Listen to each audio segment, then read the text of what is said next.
नमस्कार, मी पंजाब हवामान अभ्यासक मुक्काम पोस्ट कुगळी दामगाव तालुका शिरूर जिल्हा परभणी। आज आहे 5 जून 2020। सर्व शेतकऱ्याला सांगू इच्छितो की 5, 6, 7, 8 पर्यंत राज्यामध्ये दररोज भाग बदलत पाऊस पडणार आहे। पेरणी पाऊस पडणार आहे। काही ठिकाणी कमी पडेल, काही ठिकाणी जास्त पडेल आणि ज्यांच्या ठिकाणी समजा एकीत ओल गेली तर त्यांनी पेरणी करायला हरकत नाही, म्हणून हा अंदाज लक्षात घ्यायचा।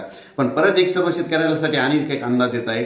तुम्हाला एक सांगू इच्छितो की राज्यामध्ये 9 जून 10, 11, 12 आणि 13च्या दरम्यान मुंबई, पुणे, नाशिक, पश्चिम महाराष्ट्र, कोकणपट्टी आणि उत्तर महाराष्ट्राकडे म्हणजे वाहुणी म्हणजे मुसळधार पाऊस पडणार आहे, म्हणून हा अंदाज लक्षात घ्यायचा।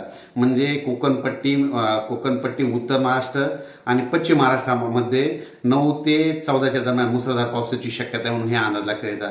पण तरी पण एकंदरीत परिस्थिती बघितली तर राज्यामध्ये आज 5 जून पासून ते जवळपास 14 जून पर्यंत राज्यात दररोज एक दिवस आज येणार, दुसऱ्या दिवशी परत नसेल, तिसऱ्या दिवस एक दिवस म्हणजे दररोज भाग बदलत पाऊस पडणार आहे, म्हणून हा अंदाज लक्षात घ्यायचा। ज्या ज्या ठिकाणी पडला पेरणी योग्य ओल झाली तर पेरणी करायला हरकत नाही, म्हणून हा देखील अंदाज लक्षात घ्यायचा। राज्यात सांगायचं झालं तर काय झालं की म्हणजे दररोज काय होईल, वेगवेगळ्या भागात पाऊस पडायला आहे, म्हणून हे देखील सांगू इच्छितो। राज्यात 5 जून पासून ते 8 जून पर्यंत कोणत्या कोणत्या जिल्ह्यात पाऊस पडणार आहे, पण एक दररोज भाग बदलत पडणार आहे, म्हणून हे अंदाज लक्षात घ्यायचा। सांगायचं झालं तर सातारा, सांगली, सोलापूर, कोल्हापूर, तसेच उत्तर महाराष्ट्रामध्ये नाशिक, धुळे, नंदुरबार, जळगाव, त्याच्यानंतर संभाजीनगर, जालना, बीड, परभणी, तसेच लातूर,